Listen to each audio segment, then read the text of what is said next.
I'm Tim Garland. You're listening to the Trail Connection Podcast.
Hey everybody, welcome back to the Trail Connection Podcast. Last week I had an opportunity to sit down with Paul Fuzinski of the Aptitude Outdoors Podcast. I had a great conversation with him, and he interviewed me a little bit, I interviewed him a little bit, and I wanted to share that episode with you. But after I was editing, I realized that I did not set him up at all or even introduce him, so I wanted to do that real quick before we dove in. So without further ado, here's Paul.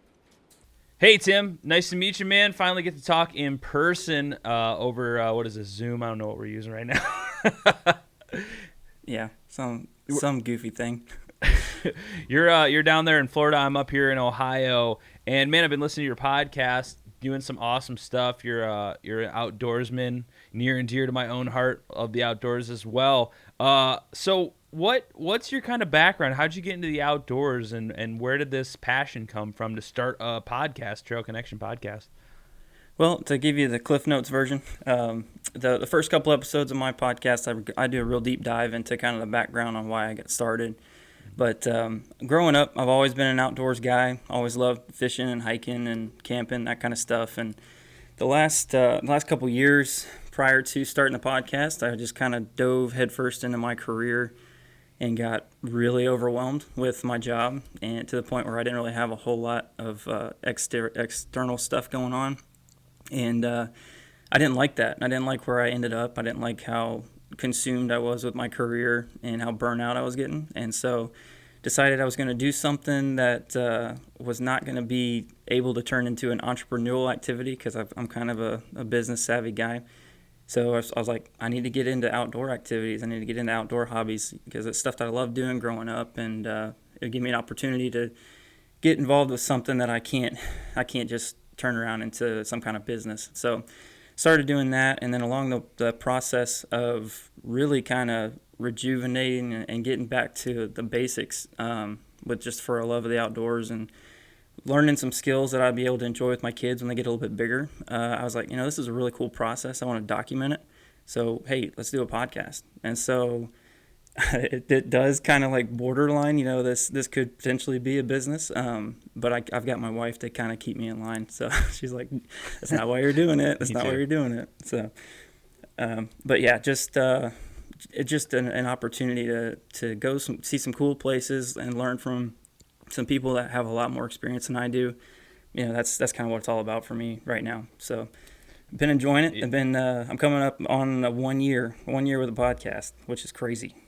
Same. It's getting pretty. It's kind of weird to think it's been that long too, isn't it? Like, you just do it. You make episodes, you put them out, and then you're like, oh my gosh, it's been I'm 9 months in, and I'm like, it just feels like I started it the other day. Yeah. Well, it doesn't help that like half this year has been just the Twilight Zone. So yeah, that helps. that really does not help. So what do you do down there in Florida to explore, man? I know about the Florida Trail. I know that there's a lot of like good hunting and fishing opportunities, but being in Ohio, I've been to Florida a handful of times growing up. So you also have a lot more access to, like, you're a lot closer to mountains than I would be. So you probably have a lot more recreational opportunities. And I know you kind of talk about on your podcast being like, sometimes, I don't like what I'm doing and where I'm from and this and that. But what do you do down in Florida to kind of camp or backpack or any of that stuff? Well, in Florida, you got about like 3 weeks out of the year for prime camping weather. So you got to make it count. Most people, they book out their vacation for hunting season like in the fall so they can leave and go hunt. I book out like half of December just to camp. So there's there's just not a whole lot of opportunities down here for like real comfortable camping. I love it whenever you got crisp, cool air, cold, chilly nights. That's like ideal. But you can have a lot of fun down here in the fall time. The weather's still going to be like in the mid 70s, low 70s, which isn't ideal, but it's comfortable. So anytime that the weather starts changing, I start pitching the tent in the backyard with the kids, or my property backs up to some recreational area, so I get an opportunity to go back there quite a bit. And that's where I do a lot of my camping. There's a lot of state parks and local areas within a 30 to 45-minute drive radius that you can get some like KOA type camping done. Mm-hmm. Some of those places offer primitive camping, which is cool.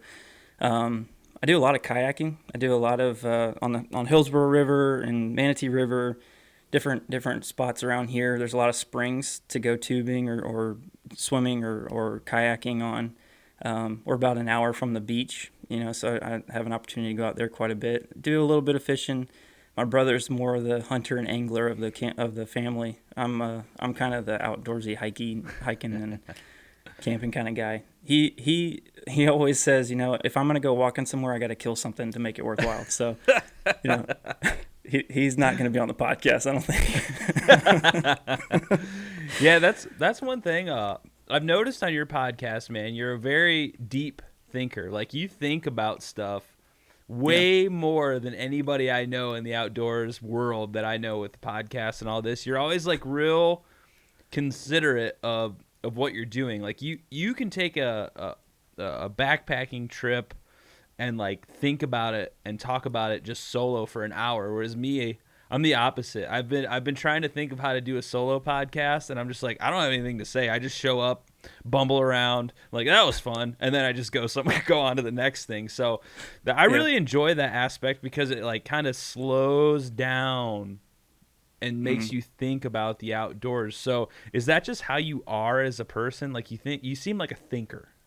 Yeah, I'm a deep thinker for sure. I probably come across on the podcast as like this real somber, like not fun person at all, which is totally opposite. Like the feel I get from your podcast, it's like super energetic and really fun, and like I love the interaction that you have with your guests and stuff. That your personality translates really well through the interview process.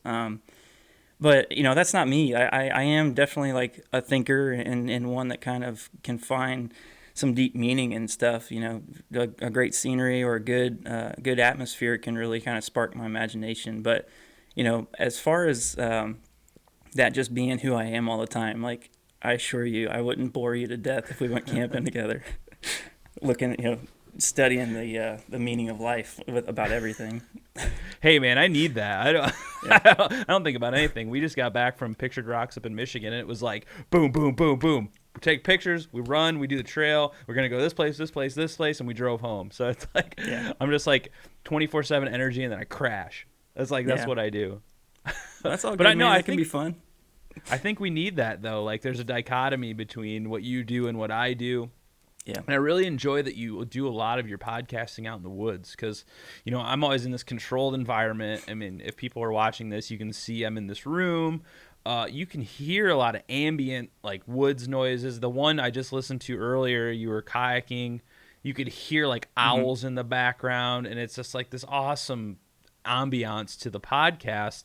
And I think that's really cool because you just kind of, like, go out, you do an activity, you go explore something, and then you just kind of talk about it and how you feel and how things are going and what you're trying to get off your chest. And like, that's really important because that's what the outdoors to me is about. Like, when I'm not talking about it, I do the same thing. I'm out there just chilling and letting it be. Yeah. When I first started the podcast, it was when I first started the podcast, that's what I had in mind. Like, every episode was going to be an excursion. Everything was going to be outside. I wanted that background noise, like I wanted the feel of my podcast to be like you're just chilling around a fire with your buddies, just like talking about campfire stories, like sharing experiences and stuff and learning from one another. And that's really what the Trail Connection is all about. It's about coming together with people that have a similar love for the outdoors, who have some great experiences to share, and just laughing and having a good time. And unfortunately, the way that I've started my podcast, it's been a little bit difficult trying to get people lined up with these outdoor excursions. That's more of a commitment than just like an hour in the evening.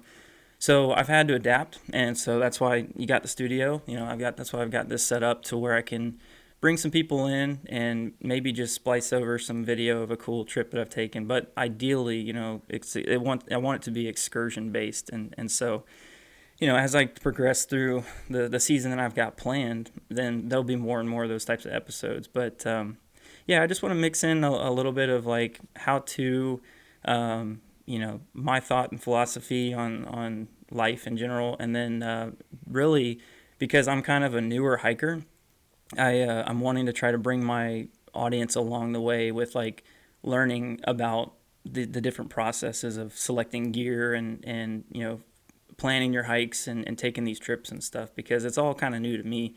And the whole concept behind my podcast is to really kind of document all of that for my kids, because they're pretty young, and they'll be able to see later on whenever they look back that, hey, Dad didn't really know what he was doing, and this is how he learned. This is how he went about it. He learned from people, and so that's why it's important to connect with one another.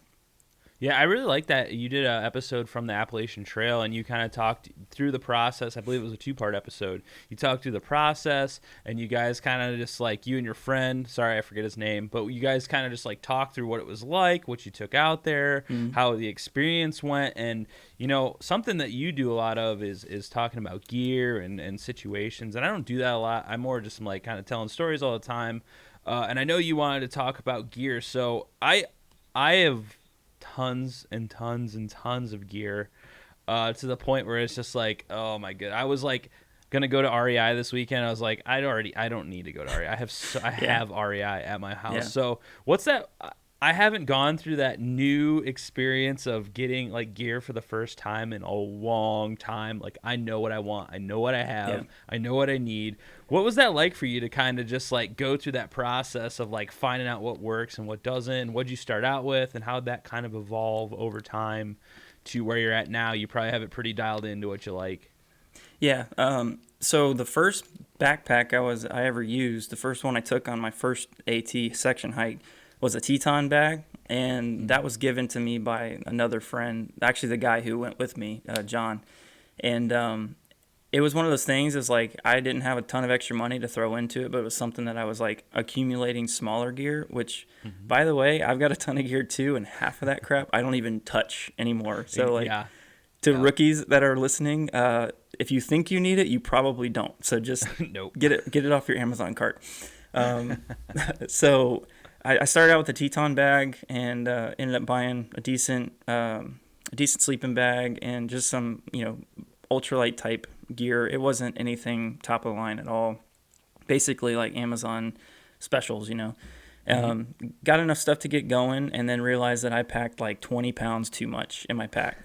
And so It's been a process of like just get gear, and then now it's like, I don't need that, I don't need that, I don't need that.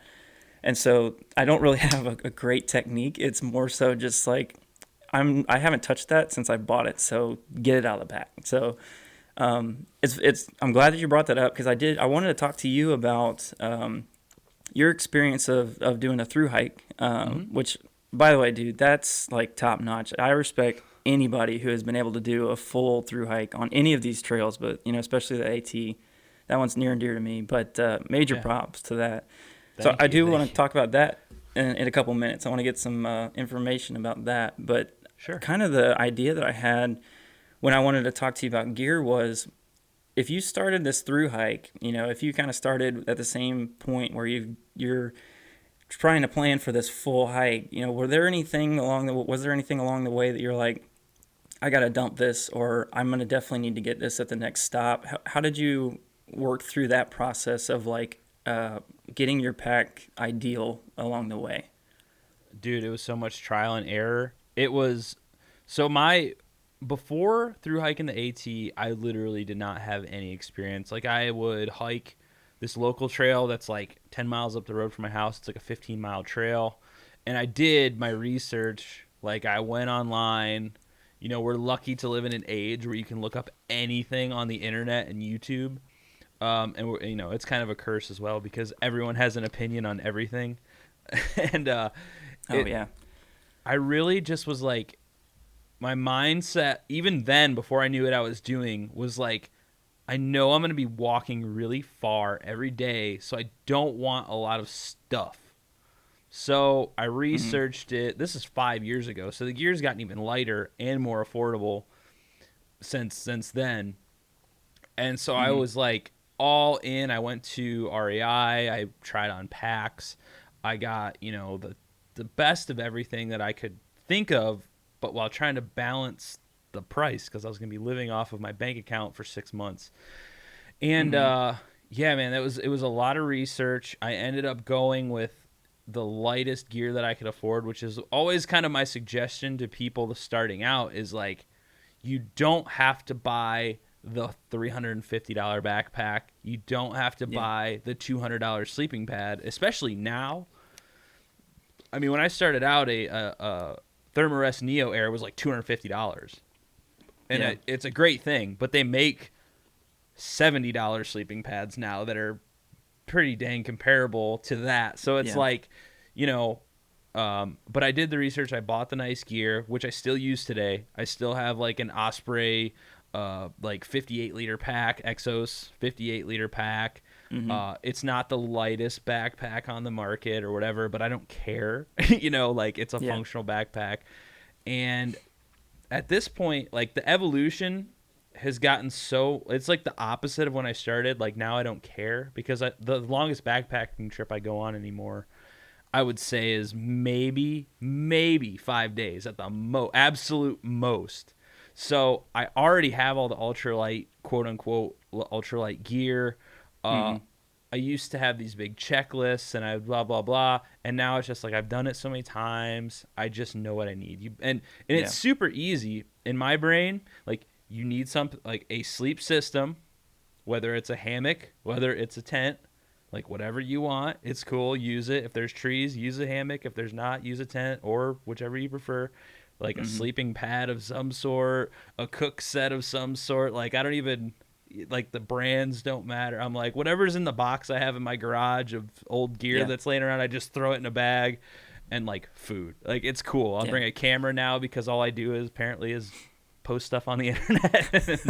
And it's like, I think that's the point that a lot of people should try and get to is like, yeah, you've made the mistakes. You brought the gear you didn't need. And some of the stuff, you know, throughout the years you just learn is completely useless. Like, for an example, I used to bring, what are those, like the trowel? Like, I haven't brought a trowel with me in any years. There's gear like, I don't know, in the mountains, trekking poles are useful, but around where I'm at right now, Ohio, Michigan, Indiana, like I don't need trekking poles. And just little weird stuff that you don't necessarily think of, like. But on the flip side, there's stuff that I do bring now that I wouldn't have brought before. Like I always bring a camp pillow. I don't care if it's 5 extra ounces. I don't care about that. I always bring that. I always bring my DSLR now because I just like taking pictures. And it's like, actually my pack's gotten heavier, but I have more enjoyment out of it, you know? No, that's good because like mine was totally opposite. Like I started heavy, but I had like a snake bite kit. And like, you know, my little collapsible chair, which I do love, and that's something that like, I'm on the fence so many times with that thing because it's like, yeah, it's extra gear, but it's so nice to like just kick back at the end of a day, you know, especially when you do like a 12 or 13 mile day. So that's kind of one of those ones. It's like, you know, it's probably always going to come no matter what. But I've kind of gone through the process of like the first couple of hikes that I've done, either whatever gear hurt me or was just like, no, this is just too heavy. Like that just, I axed it. It was gone. So I actually got a brand new Osprey pack like right when I got back from that first section hike. Because that Teton was great. I mean, those are good packs. They're good starter packs, but there's just like no comfort around the shoulders, and it's really hard to get them cinched down around the waist to where you're carrying the majority of your weight like on your shoulders. And so that was just like, I've got to do this if I'm going to be effective next time. So there's those necessity buys that come after, or I say necessities. That's what I tell my wife. So like, it's going to hurt me, babe. It's going to hurt my back. So, but no, for real, it's one of those things. It's just like I love gear too, but I can almost get to a point where I'm just buying stuff that's useless. And so, like I said, I got a ton of stuff sitting in the closet right now. I'm actually going through the process of organizing and getting rid of some of it because it's just, why did I buy it? Why do I have this stuff that I've never used? So, no, that's good. That's good input. I was just curious, like, along the way, because every time you hop on the AT, pretty much at every shelter or halfway between the shelters, you find like random stuff hanging on tree branches or like stuffed in those bear boxes and stuff like that. Yep. Which actually works out pretty good because the last trip that I did, I don't know if you listened to that episode or not, but I ended up using somebody's pants that they left in there because mine were soaked. I thought that was hilarious. Yeah, I've never stolen anybody's pants. Not stolen, but taken old pants. Yep. But I've been close a few times. That was one of those things where I was just like, I'm doing it for the story. I'm doing it for the story. Yeah, I mean, honestly, the most important gear to me is my shoes because I have messed up feet. Like my feet are super screwed up, and like I've gone through so many pairs of shoes. I used to wear boots. Now I've switched over to trail runners, and I've gone through like, I don't know, I'm on like my 5th different style of trail runner. I think I finally found one that actually doesn't hurt my feet all the way. Mm-hmm. I just got a pair of Brooks. I don't even know what model they are, trail runners. I just got them off REI's outlet. I was like, these look cool. They're, to me, that's like the most important because once your feet are fried, it's like game over. You're done. If you don't have, if your feet can't handle it, it's over. Like you can handle a pack rubbing on your back. You can handle a little bit of extra weight if your legs are in good shape, and you can handle a lot. But like if your feet go, it's over. You're done. Like you're just gonna suffer. Yeah. So that my experience with trekking poles, the first go around didn't have them, and with the pack being insanely too heavy, the section that we did the whole 3rd day was just like constant downhill. It was from we were coming southbound from from Fontana Dam to Untitled Outdoor Center, and I don't know if you remember or not, but that whole section right there is just like steep downgrade. And my shins were like, my knee and my shin was about to blow out by the time I got to the end of that thing. So I ended up like picking up a stick and using it kind of as a walking stick. But after that, I was like, heck yeah, dude, like trekking poles all the way. I don't care. I'll bring on the hate, because some people think that trekking poles are for sissies. So I was like, I'll take it, whatever. But I ended up just taking one. And so that's been really helpful, even though 2 might have been great, 1 was really helpful for me. So you can kind of modify along the way and just find what suits you, what works out for you. So you mentioned trail runners. So I've got a pair that I've been really digging a lot. I got a pair of Merrells that I really like. The next section that I'm planning, I'm considering going like super ultralight because I'm going to do the section from basically Fontana Dam through the Great Smoky Mountain National Park, and I want to hit the shelters and do the shelter only rule. So I'm kind of going that route, I think, this next time around, and we'll see how that goes. I'm probably going to hate it as soon as I get there. No way, man. I think you'll love it.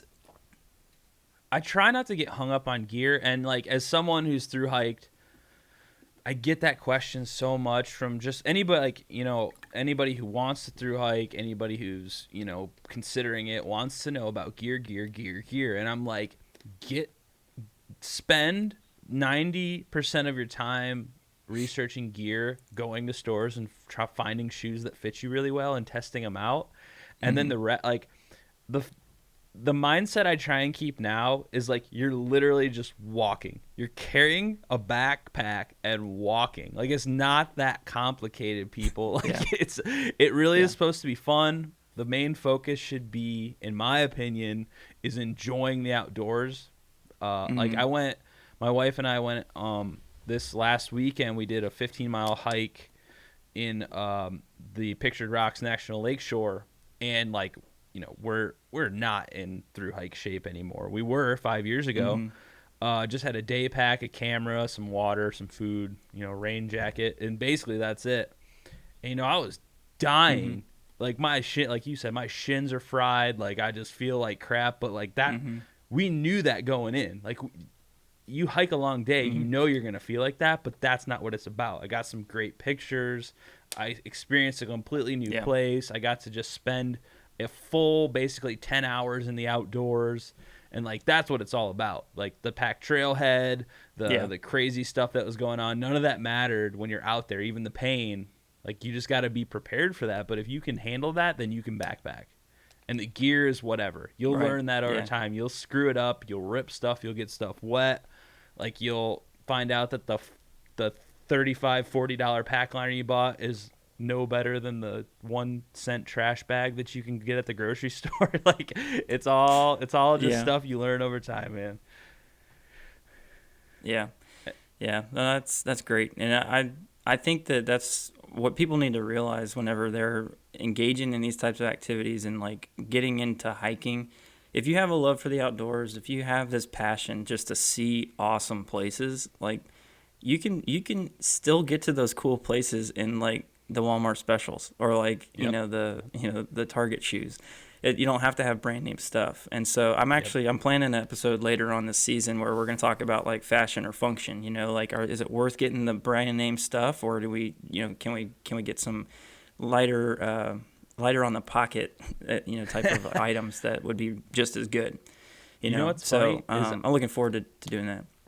You know what's funny is I always wanted to do something, and if it wasn't going to be a complete and utter waste of money, I would totally do it like tomorrow. I've always had this idea in mind where I would go to Walmart and I would have like, I'd give myself a budget, like $200 flat. Like you cannot spend over $200 and just get outfitted for a backpacking trip, like full on, and then go out for like 3 days. Like it's all you have. You have a $200 limit. You have to get your pack. You have to get all your food. You have to get your tent. You have to get everything, and your sleeping stuff and I think that would be so fun to show people, like that you can get out there and you don't have to have a $3,500 ultralight setup to go out there and have a good time. Like I'm confident I could go to Walmart right now and spend $200 and get out on the trail for days. Like no problem. Let's do it. Let's meet halfway between Florida and Ohio. Let's just meet at a Walmart and do it. All right, dude. I'm down. That sounds. You're the guy to do it with, because we can make it happen. We'll have a fun backpacking trip because it's doable. And Walmart, like, actually, I don't know why this isn't a Walmart promo. Like Walmart kind of sucks in general, but like you could go there. Like they treat everybody like garbage, but you go there and get gear and have a good time. You can buy a Sawyer water filter at Walmart. Like Well, they have stuff. The other thing is like we're gonna get there and realize that $200 budget's not enough at Walmart anymore. So like they've actually jacked their prices up. So we'll end up going out with like a sleeping bag and like a bug net. But I'm cool with that too. Fine with it. Yeah, I could totally dig it. So let me take you deep real quick, since we're talking about I'm a deep thinker. What was the biggest takeaway from your thru hike? You know, what's something, or I guess let me back up. What pushed you to do a thru hike, and then what was like the biggest lesson learned from it? So those are two great questions, because those are questions that I ask people who thru hike when they come on the podcast. So the inspiration to thru hike, it was just this weird combination of things. Like I have always been somewhat interested in the outdoors growing up, and I've told this story on my podcast like 50 times already, but like, you know, as a kid, I grew up in the outdoors. My dad forced us to do outdoor stuff all the time. It's like just always outside. And then I got into college, got real idealistic, did the whole, save the planet vegetarian thing for a couple years. And then, I was like, when I was getting my anthropology degree, I learned about all these cultures around the world, and they still live in these primitive ways. They do these, they live off the land, and, any semblance of that, whatever, however you want to take it. People are always, oh, it's not how they actually, they're just doing that on camera, whatever. People still live like that around the world. And I was like, you know what? I've never had to live like that. I've never had to experience any hardship. I grew up in like middle class, Midwest, like in southern Michigan. My idea of a bad weekend was, having to split wood with my dad and, do this manual labor, and then like, oh, woe is me. And I was like, I've never done anything worth a crap. And like, there, you read about these cultures that grow up and they go through these just like brutal challenges to like prove they're a man or to prove they're a woman. Native Americans would go sit out on a hill with no food and water for like days and days at a time. Some of these cultures, they have to like, get like permanent body scarring, and they have to do these like insane challenges. And I feel like we've kind of wimped down as a culture. Like we don't have that anymore. We go to school, we go to college, or we go into the workforce and then just wash, rinse, repeat until we retire. And it's like, I've never, I want that experience to like I never felt like I don't want to, it sounds weird, but like I never felt like I developed into a man. Like I just was like doing the same old rigmarole that everybody else is doing. And I was just like, I need a hardship to prove that to myself that like, I'm more to me than just another 9-to-5, dude doing what he does. And I hit the AT and it was life changing, man. I mean, some days you wake up and you feel great and you're having a good day and everything's going to plan, and you see mountain views and you see your friends and you just, you eat, ramen, and it's so much fun and everybody's giggling, and somebody brought a bottle of Jim Beam and you're all having a good time. And then the next day it's windy, you have hail blowing in your eyes, you're on the verge of hypothermia. You don't want to wake up and get out of your tent, but if you don't, you're going to not make it, and you got to push yourself. And it's this continual balance of like enjoyment, just miserable days, and like physical, mental fatigue, and it's amazing. I feel like everyone should experience that in some way. You don't have to do a thru hike, but you should do something hard when you're at that age where you still don't know what you want to do. Like coming out into my coming like in early 20s, like I have no idea what I'm doing with my life.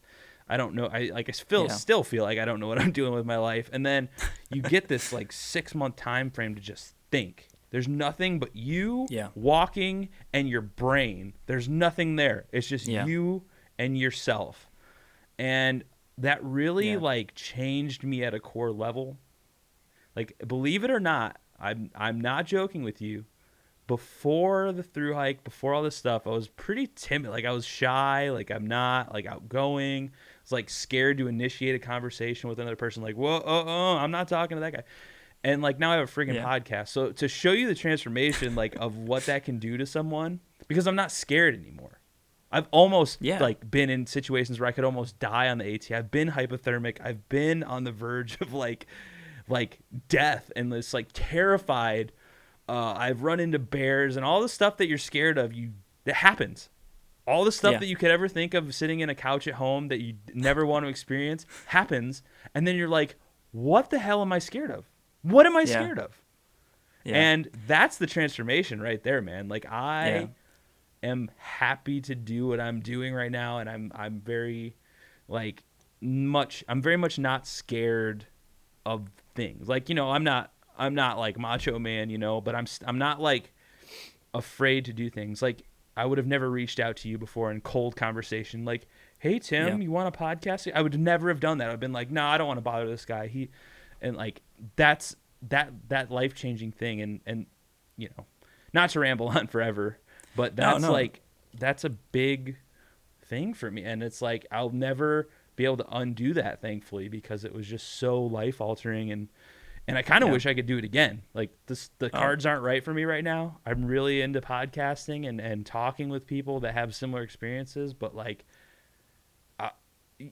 and I'm sure you're getting that experience now too with pushing yourself. Like you're relatively new to backpacking, but like you said, you had bad days out there, but you keep going back.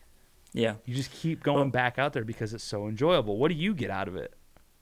Yeah, man, that's fantastic. I had a similar experience, that kind of pushed me to do a section hike. I mean, I'm just not at a phase of life where through hikes even on the table, but Most people aren't. yeah. It's I mean, unless you hit it like right after college or like right after high school where you're transitioning, then like it just doesn't happen, and unless you just like walk away from everything or everything walks away from you. And I definitely feel like, for me, I was getting to a point in my career to where if I didn't do something different, like I was just going to have a breakdown. And I pretty much did, but in a positive way, where like I just was like, you know what? I'm committing way too much of my time and my thought process to this place that if they let me go tomorrow, they wouldn't even care like what I'm up to. So, it's time for me to find some balance in my life. And so, just doing a short section hike, I found so much like depth to that experience, just setting a goal, accomplishing that goal, and like fighting through this inexperience and fatigue and, all that same stuff. I mean, I'm sure anybody that's listened to the first couple episodes of my podcast, I talked a little bit about my first experience on the AT. It was terrifying. I mean, I literally got out of the car onto the approach, from the dam right there.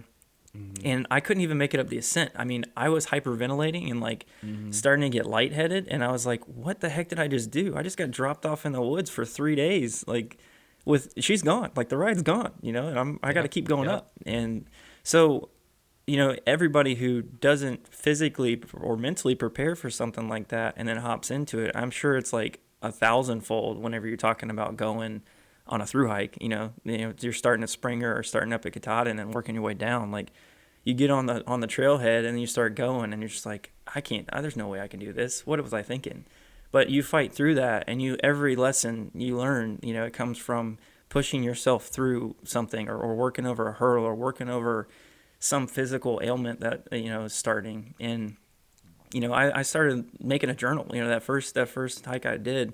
Every day I would just write about the day and all the lessons learned and stuff like that. And so that was a really cool experience. And so me being kind of a deep thinker, that's inspiring for me. And so like I'm working on a book right now. Hopefully it'll be out in the next year or so. But a lot of that stuff that's coming out in that book comes from being on the trail and like the thoughts that just come from being scared, or being like way in over your head. But you get to a point in life where like you got to do something like that or you just go insane, and I'm not the type of person that can just punch a clock every day for the rest of my life and be cool with that. Like I need some cool experiences, so here I am with a podcast. I feel that, man. It's like, and one of your episodes that really struck me was when you were talking about like hard work, and everybody nowadays wants this instant gratification, and I actually 100% agree with that. Like I see it all the time, and people get frustrated with what they're doing, and like I'm a big believer in just like pushing through the hard stuff, because I learned that on the AT. I did not learn that.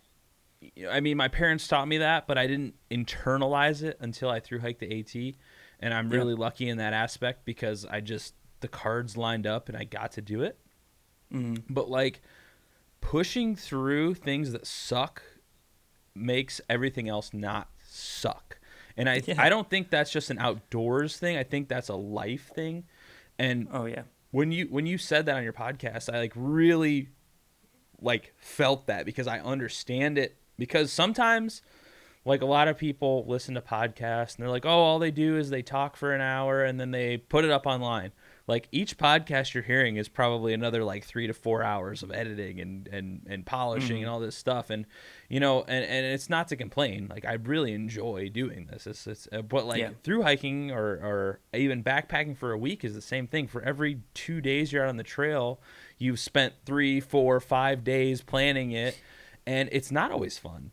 These things aren't always fun, but it's just like work. Like work is never fun, but we all still go every day, So if you can use the mentality of like just push through the crappy stuff, everything gets easier. Because once you get through that one experience, that one time, the next time it happens, it's easier. You know what to do. Yeah. Like I didn't know what to do the first time I ran out of water and got dehydrated and had like a massive splitting headache. But now I know my body. I know when those signs are coming on when I'm going to get dehydrated, and I know how to react to that instead of just being like, huh. And now it's just common knowledge to me. Like, oh, yep, that makes sense. So what's your perspective on hard work and dedication and stuff like that? Well, I was fortunate to have probably the best teacher in the world when it comes to that. My dad is by far like the hardest working man I've ever met in my life, and so he instilled that work ethic in me and my brother. I had an opportunity to work with him in construction growing up, and so that was super cool. Kind of the same thing you mentioned, chopping wood. It's not fun, but looking back on that, like that's some of probably like my fondest memories with him was just like getting to hang out with him and my brother all day at work, And so, I got that opportunity, and it was really cool. Most people don't have that, so I do recognize that as a tremendous blessing. But in my experience in every other workplace, it's just like if you bring your A game and if you put in 110%, like eventually it will pay off. And if it doesn't immediately, like most people expect it to, it will in the long run. I mean, I can't tell you how many times like I've been just chipping away, getting discouraged the whole time, saying, "Man, they don't recognize me, or they don't appreciate all that I do." But then, I get a fantastic raise or like an incredible bonus that I wasn't expecting at all. You think it's going the opposite direction, and all of a sudden, you get this huge blessing.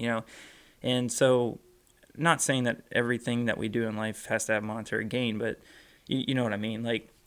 The stuff that I was talking about, for what you're referencing, it's, hard work it sucks. It's not easy to do in the moment, but it everything you do is a lesson. And like, you're either going to learn from how miserable it was that like there's better stuff out there, or you take the opportunity to learn from the terrible thing that you're going through.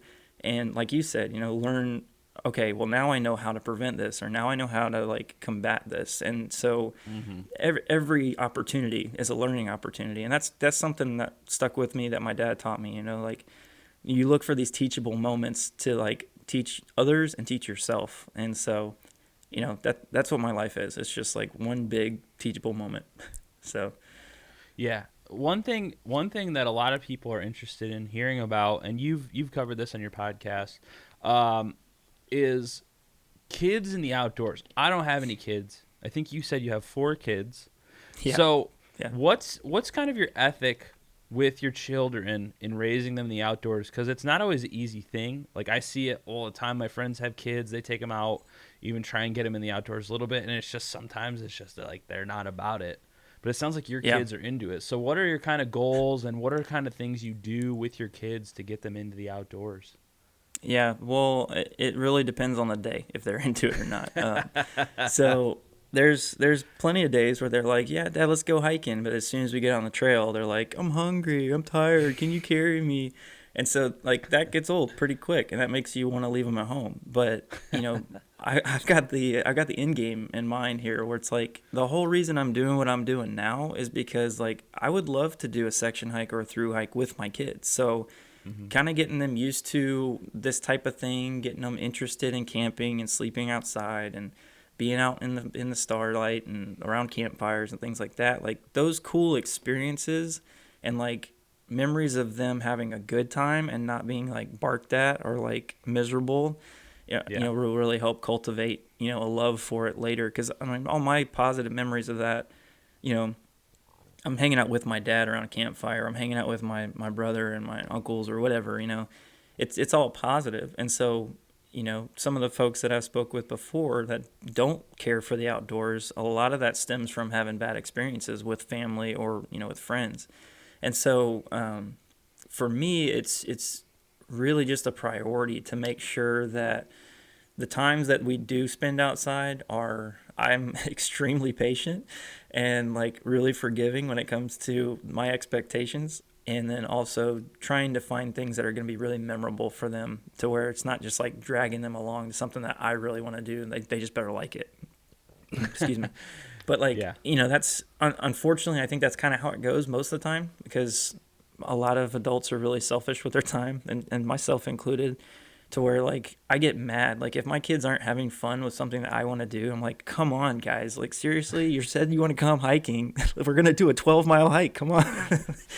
But they're like, children aren't 7. rational sometimes. Yeah. Yeah, they're like 6 and 7 and 4. So like they're not going to do that. I just got to have a realistic expectation. But it is a priority for me and my wife to make sure that our kids are outside a lot and they just enjoy the time that they spend out there with us, and those memories are there. Actually yesterday was something super cool. We're homeschooling our kids, and I get to teach them geography right now. And so in one of the lessons, we were going over how to use the compass and like the directions and everything. And so just getting them outside with like a rock and, showing them how the sun makes shadows and all that kind of stuff, and talk to them about north and south and all that.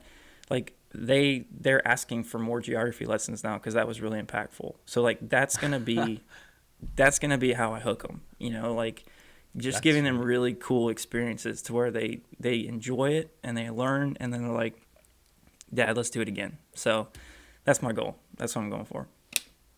That's really admirable, man. And all the guests I've had that do have kids, it's like the same thing. Like, yes, it's frustrating because I try and get my nieces and nephews outside and stuff, and it's the same thing. Like, I love it so much, and they're like, this sucks. And I'm like, no, you suck. This is awesome. And it's just like hard. It's hard to rationalize with a little terrorist child that doesn't care about what you like. You're just like, you got your priorities messed up, man. Yeah. But I mean, you can't be mad. Like it does suck sometimes. It's hot, there's no video games but you can't blame them. They're kids. Like I was the same way, and I love it now. Like there's no argument there. Another thing that's really cool is you're into kayaking. I personally love kayaking and canoeing because you get to go to cool places that you don't necessarily get to get with hiking. One of the things that I was on your podcast, you're talking, they're like, oh, look, here's an alligator. I was like, dude, no. I'm from Ohio. We don't have any like threatening animals up here. Like we have squirrels and raccoons and like skunks and deer, but we do not have alligators. And I don't know if that's just because I'm from Ohio and I don't have any experience, but like if I saw an alligator and I was kayaking, I would be like, I'm out. That's a no for me, dog. Like I'm gone. Yeah. Did you just grow up with that and you're just like, yeah, whatever, they're alligators? Well, it helped that I killed this one. So like that's sweet. That helps get over your fear. Getting to hunt them and getting up close to them is a totally different experience. But yeah, growing up in Florida, you just see them all the time. It's the same thing as like seeing lizards everywhere, or like seeing snakes and stuff like that. If you see them quite a bit, you kind of get familiar with them. I still have a healthy respect for them. I mean, absolutely. These things could tear you apart, and you get around mating season. That's a mama. I mean, yeah, she'll be aggressive, and so like I don't want to just downplay them completely because they are dangerous, but for me, like I don't freak out about it too much because like I've conquered one. So I guess that's the main thing. But the thing that like I can understand it. You're talking about like going into swimming holes and like how what's the safety measure with an alligator? Like I have no like center or like way of dealing. I don't know what to do. Like if you're swimming and an alligator pops up, like what do you do? Like I would be like, I'm gonna die. Well, that's all I would think. I'm gonna be honest with you. If that happened to me, I'd probably be a little nervous too. That hasn't happened to me yet. I've seen them lying on banks, or I've seen them like swimming up in the brushes, on the edges of the lakes and stuff. But like, probably the closest thing that I've ever had to that is like, water skiing out in one of the lakes nearby. We're out riding around and you fall off the skis, and then like 30 feet, 40 feet away, a gator pops up. That's a little freaky, but I guess just being aware of your surroundings, where you're at, like these random swimming holes in the woods, if they're super black, like I wouldn't even get in, like the color of the water and that kind of stuff has a lot to do with it. And then just to like time of year, around the fall time is kind of when they're mating and a little more aggressive, or not, I'm sorry, it might be I think it's in March that they're more aggressive. Fall's when we hunt them. But I don't know, man, there's not like anything specific that I can offer as far as like, gator tip 101, but they do react in a way that like, unless they've been fed, they will go away. Like they're not going to come after you unless they're in an area where they've been given food, or like it's a mating season kind of set up to where they're going to be more aggressive. So all my experience with them has just been like, you spook them and they run, and then you're good. Well, it's cool because like you talked about, you hunt alligators, and that's a South thing, because we just hunt deer up here. We got like, I've hunted squirrel, I've hunted deer, like that's about it. Yeah. Is there any special technique to that? I don't know. I've seen like the shows, like a few things here and there, and like, a lot of people are touchy about hunting, but like it's part of the outdoors. I don't have a problem talking about it. I've had people confront me about it on my social media, but I'm just like, dude, it's part of what I do. I'm not ashamed of it. Like, I don't know. I don't like. I signed up for a hiking podcast. I don't want to hear anything about deer. Yeah, I never said this was a hiking podcast. It's called Aptitude Outdoors, not hiking outdoors guy. So I mean it's part of what I do. Like, I'm gearing up for hunting season right now, and I'm absolutely stoked. Practice archery. I don't know what you would do to hunt an alligator. Like, I have no concept. Is it all gun? Is it There's to go through it real quick. You basically snag them with a huge treble hook on a fishing pole, reel them up to the boat, and then we use something called a bang stick. It's basically just like a .38 caliber on the end of a pole. And when you get them up close to the boat, you hit them on top of the head with that, and it stuns them. And then you tape their mouth, sever the spine, and then they're dead. You pull them in. So it's kind of a brutal process, to do it right. Well, that's hunting. Yeah. Yeah, it's hunting. So, to explain it to people who haven't done it before, have a thing about, protecting animals and all that. Like, that's what we're going to do. Like, we're going to kill it. So it's part of it. But, that whole process it's kind of barbaric. It's kind of cool. It was really exhilarating to like hook into my first 12-foot gator and like fight that thing up to the boat, because it's like fishing with a massive catch. And then like, you get it up to the boat, and it's all you can do to like get it pulled up to the surface so whoever else is on the boat can hit it with the bang stick. And then you go from there, but then hoisting them up into the boat is always fun, and that can be a little freaky too, because they're like snakes and other animals that still have like the nervous system twitch after they're dead. So imagine having a 12-foot gator in a john boat with you while you're still hunting, and it start to flop around a little bit. It's so. I really want to change that perception of like I don't have anything against people who love animals and love, hate the idea of killing something. Like, I was that way for a long time. But then again, like, there's no more basic, it's not even a human trait. It's a, like, any animal on earth is hunting something for the most part, unless it's like a squirrel that eats nuts, or it's part of the natural process of life. And I was against it for a really long time, mostly because I was scared of it. Like, the thought of killing something isn't really like a good thought, and we're kind of like in this new age with our generation. Like, I didn't grow up with hunting. I didn't really, but like, it wasn't just something we did. I got into it on my own, and like, now that I've done it for the last like 3 years, and like I'm not proclaiming to be some like super awesome, Steven Ranella, like I'm the man hunter, Yeah. I've been doing this since I was born.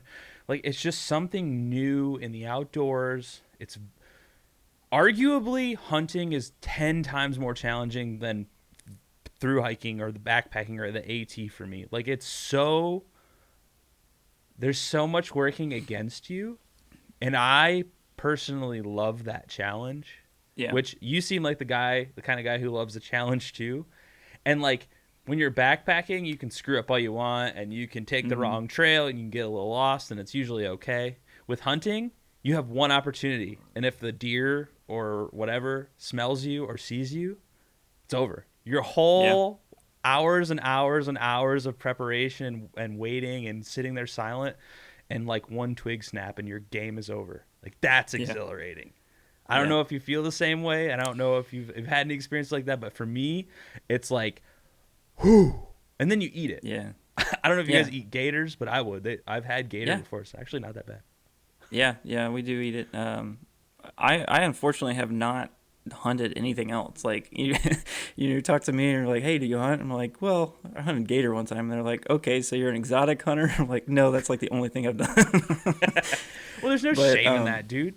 Yeah. Well, I mean, it was one of those things that, like I said, my brother's like the avid hunter and angler of the family, and he got into gator hunting like 10 years ago, and was like, hey, you want to go? And I was like, yeah, absolutely. So I got some tags, and it's the same process as if you're going to deer hunt or anything else. You got to go through the process of getting permits and all that. So you just don't really operate any firearms, so except for the bang stick, and so.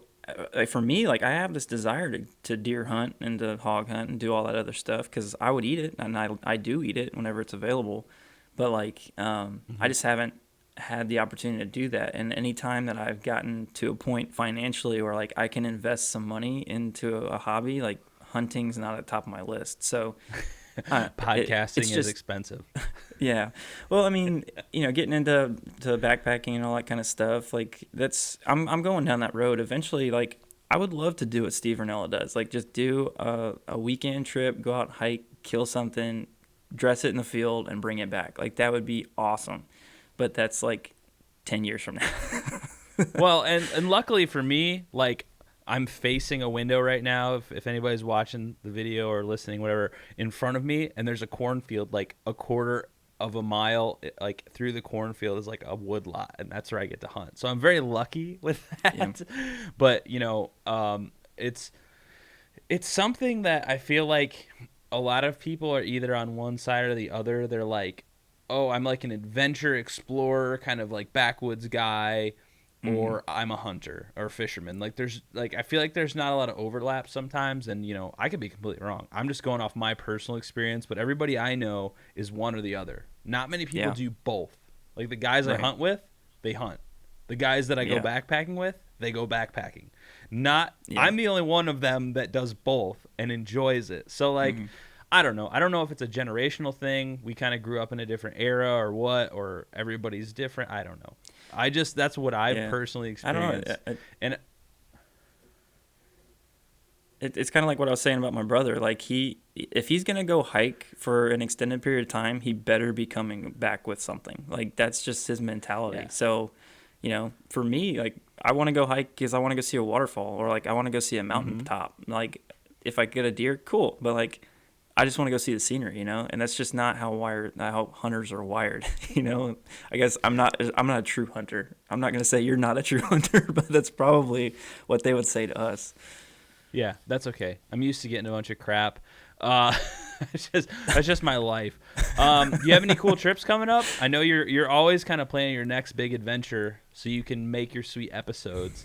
What's your kind of goal for the next season? I know you're coming up to a new year and. So right now I'm planning a beach trip. Everybody's been hearing me talk about this for like a year now. I am doing a beach camping trip, hopefully in the next 2 weeks or so.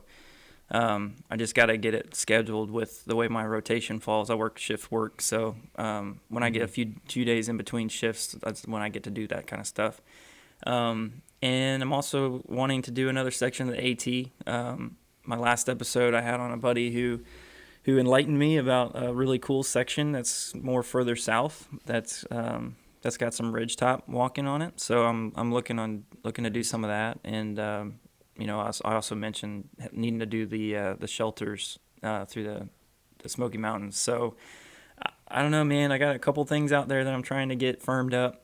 We got a lot going on with the family this fall, so it may end up being between like Thanksgiving and Christmas when I do the majority of it. But I'm really game for anything. If something pops up, then I'll jump on it. But kind of right now, short-term plans is to do that. And I'm coming up on a year.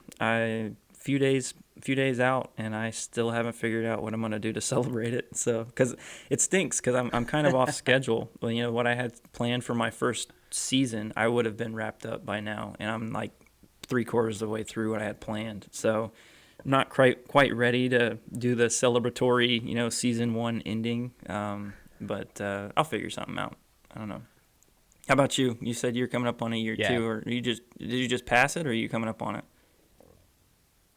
January will be a year. I started in January, and we're gonna break a year in the end of December. I only do 2 episodes a month because of the video aspect of it. That's a big time sink for me.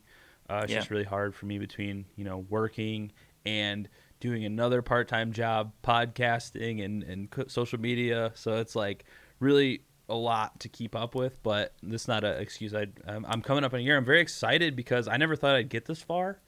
Mm-hmm. I've just started it for fun, and I'm doing it now for fun. And it's been cool to watch it grow. Like, I never thought I'd get 10 downloads, and every day I look at my downloads and I'm like, whoa, people are listening to this. You guys are awesome. Like, what is going on? All I do is sit at home and talk to cool people. But I got some cool trips coming up. Well, I don't know when this will air, but it's for like 2 weeks from now. I'm going to explore, since we're based out of the Midwest, I'm going to explore some backpacking, hopefully in Indiana. I've been doing some research on some trails, and Indiana is kind of like an Ohio in the vein that like people don't think of it as an outdoorsy state. There's just kind of like they think of cornfields and boring. So I wanted to go explore Indiana a little bit. I've never been there. I found like a 25-mile loop. Oh, really? Nice. So she knows the struggle, Yeah. and I want to go explore out there. Maybe your wife has some good places for me to check out, because I don't. I just Google it. And I'm taking a buddy out of mine who's never been backpacking. He's a little bit older than me. He's never had any outdoors experience in the last 2 years. He's just kind of like been blossoming into this like outdoorsman. I'm super stoked. And he's like, hey, would you be willing to take, he's like a quiet dude. He's like, would you be willing to maybe like go with me on a backpacking trip? I was like, I got you, dude. We're doing this. And we finally got to do it. I'm so excited. And it's a toss up. I don't know. He might absolutely hate it. He might think it's the worst thing ever, or I really feel like he's going to love it. Because he's gotten into archery. He's gotten into him and his wife have been going all over and hiking and all over through Michigan, and they've just been loving it. And I think he's really going to enjoy it. And I'm going to do a podcast with him after it's over to kind of get his experience on as a new guy. And what it's like. And I'm very excited for that. I'm actually the most excited for that because I love getting people in the outdoors that have never been out really. And then we're kind of tossing up some ideas. We might be going to the Adirondacks, my wife and I, for our anniversary for like a week. That's something we're talking about right now. I've never been to the Adirondacks. I've thru-hiked the AT. I've driven all over the country, but I've never been to the Adirondacks. It'd be something really nice to check out. And other than that, man, I'm just having a good time talking to people like you that are in the same interests and same vein of what's going on. And I'm glad that people like us are working together. A lot of people in the social media world and in this vein of what they do, it's so competitive and everybody's fighting for downloads and views and blah, blah. Like, I don't care about that. I want to talk to people that have a good time and are interested in the same thing as me, because as you probably know, it's hard to find people that like have this interest. Yeah. Yeah. Well, I mean, have someone that's like willing to come on and talk about it. Like I was saying on my last episode, it's crazy. You mentioned that you're planning a trip on the AT or you're planning a trip to go somewhere, and like 15 people are like, "Oh, I've done that," or "I've done part of that," and it's like, "What? What are you talking about?"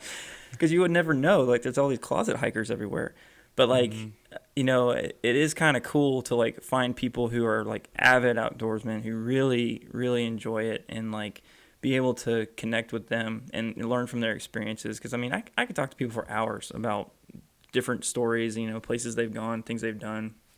And so, when I thought about doing this podcast, I was thinking, it's going to be super easy to find people to come on the show. And it's awesome to find people. It's easy to find people to talk to, but it's really hard to get them to commit to a podcast. So Yeah. I know that feeling, man. It's a little rough sometimes. One thing that I always want to know with someone, and it's just kind of like a selfish question for me, what if you had like a dream trip that you could go anywhere in the world, where would you go? I know you talk about, you have places that you want to go all the time in your podcast, but if there was like, you had zero worry about spending money, you could bring your wife and kids with you, you had no worries, where would you go explore? Ideal conditions. Yeah, I'd have to say the trip to Mordor in New Zealand, man. No way. That'd be so sweet. I'm a huge Lord of the Rings nerd. Yeah, I am too. No, I think that would be super cool to go over there to New Zealand. There's such beautiful landscape there. But honestly, like, and realistically, probably somewhere like on the Pacific coast, or up in Alaska. Like I would love to just spend a week out in the woods, with my family on something like that, because the landscape out there is just incredible. I mean, I haven't seen a picture yet that I'm like, nah, I could pass on that. I mean, everything's just like, yeah, that's the goal right there.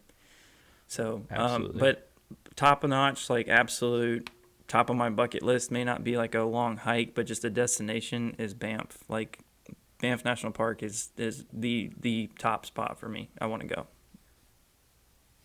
Yeah, dude, that's crazy that you say that, because depending on how things are going next year with COVID, I have no idea what's going to happen, because it's like a complete toss-up. Like, are things going to return back to normal, or are we going to be banned from international travel for eternity? I don't know, but we were in the discussion because my cousin, she's graduating college, and she wants to go somewhere cool, and she suggested Banff, and I was like, I'm in. I will save every single vacation day I have. I will go for 2 weeks. I will do anything I have to do to go there.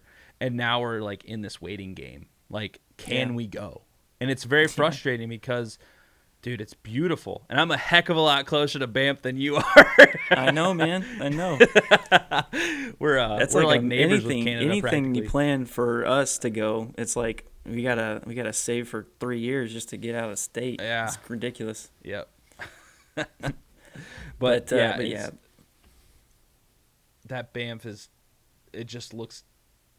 like a postcard, but everywhere. That's what it looks like. And, my family's not very outdoorsy, so when they said that, I was like, yes, and yes. I will plan it. I will get everything set up. We will go there. We might be staying in tents and eating ramen, but we're going. Yeah. You're going to be a little chilly. It's pretty cold up there. Dude, it's cold in Ohio. We don't have that beautiful 70 and sunny Florida weather, Yeah. Well, that's like what it is in like September. Right now, it's like in the top 80s, low 90s, to where like you walk outside and you're instantly drenched, and the humidity's pretty crazy. But it is cool enough. I can feel this slight bit of fall air coming. The pumpkin spice is on the airwaves. It's coming down. It's almost here. So. Yeah, well, we got that in full effect. I was like, I had to close the windows in my house today because it was getting a little too chilly. So, welcome to Ohio. Yeah, man. Dude, it was a good conversation. Sorry, I was No, just go going to say ahead. the only experience I have with Ohio is Cedar Point, and that's kind of where my father-in-law got to witness me screaming like a girl. So Dude, I love Cedar I need Point. to That revisit place is Ohio. awesome. It's only like an hour from where I live. Cedar Point is awesome. So, but yeah, so the Zoom makes the delay is a little weird because you can't we're not matched up I with our know. timing. So, you know what I'm saying? But it was a good conversation, man. I'm glad we got to talk. I hope we can do it again someday. And we definitely should do the $200 Walmart backpack challenge because I think that would be super fun. Yeah, man. We should Yeah. get that on the calendar for 3 Yeah, let's years do from it. now. Yeah, that sounds great, man. All right, man. Hey, and We'll talk I to you really later. appreciate you reaching out and getting this hooked up because, this is a totally different perspective that my audience is probably used to seeing. It's a whole other side of Tim Garland that they've never seen before. So I appreciate it, Paul. Thanks a lot. Yeah, anytime, man. It was a great conversation. We'll be in touch. As always, thanks for tuning in, guys. I hope you enjoyed that episode as much as I did. Thanks again, Paul, for coming on and sharing a little bit about what you do and your passions.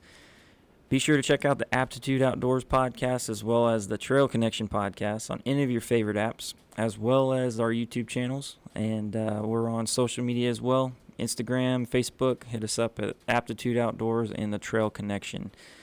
Thanks again for tuning in. Until next time, I'm Tim Garland. You're listening to the Trail Connection.